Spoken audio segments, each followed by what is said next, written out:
మన తెలుగు ప్రజలందరూ కూడా సుఖ సంతోషాలతో సౌఖ్యంగా ఉండాలని, ముఖ్యంగా రైతాంగం మంచి పాడి పంటలతో సమృద్ధిగా అన్నీ కూడా అందుబాటులో ఉండి వాళ్ళు సాఫీగా సాగాలని వాళ్ళ జీవితం అంతా కోరుకుంటూ, మరి ఈ భోగి సంక్రాంతి సందర్భంగా మనకి ఆనవాయితీగా కొన్ని ఈ ఆటలు పోటీలతో పాటు ప్రత్యేకించి ఈ కోడి పందాలు కూడా ఒక ప్రత్యేకమైన ఆకర్షణ.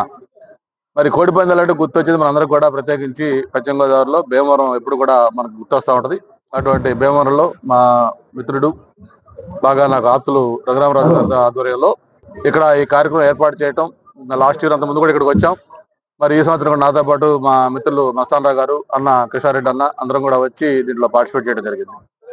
మరి ముఖ్యంగా పోయిన సంక్రాంతి, భోగి, కనుమకి ఈ సంవత్సరానికి తేడా ఏంటంటే, అంతకు ముందు గాడి తప్పిన పరిపాలన అంతా కూడా ఒక గాడిలో పెట్టి రాష్ట్రానికి పెట్టుబడులు తెస్తూ రాష్ట్రం అంతా కూడా శరవేగంగా ముందుకెళ్తున్న నేపథ్యం ఇది.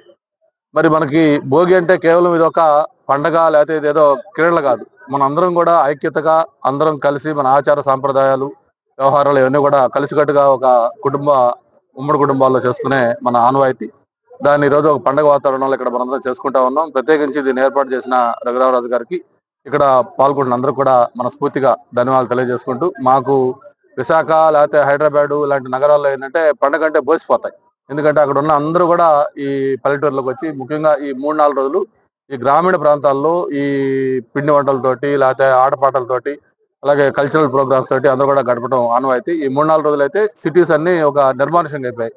హైదరాబాద్, వైజాగ్ లాంటి ప్రాంతాలు అయితే కనీసం రోడ్ల మీద మనుషులు కనపట్ల అటువంటి వాతావరణంలో ఉన్నాయి. మరి ఈ పండగ ఈ అందరూ కూడా మంచి కలగాలని మరొకసారి మనస్ఫూర్తిగా కోరుకుంటూ, మరి ఆహ్వానించిన రఘురామరాజు గారికి, నాతో పాల్గొన్న మస్తానరావు గారికి, కిషారెడ్డి గారికి, ఏర్పాటు చేసిన గబ్బర్కి ప్రత్యేకంగా అందరికి కూడా మనస్ఫూర్తిగా ధన్యవాదాలు తెలియజేసుకుంటూ థ్యాంక్ యూ వెరీ మచ్.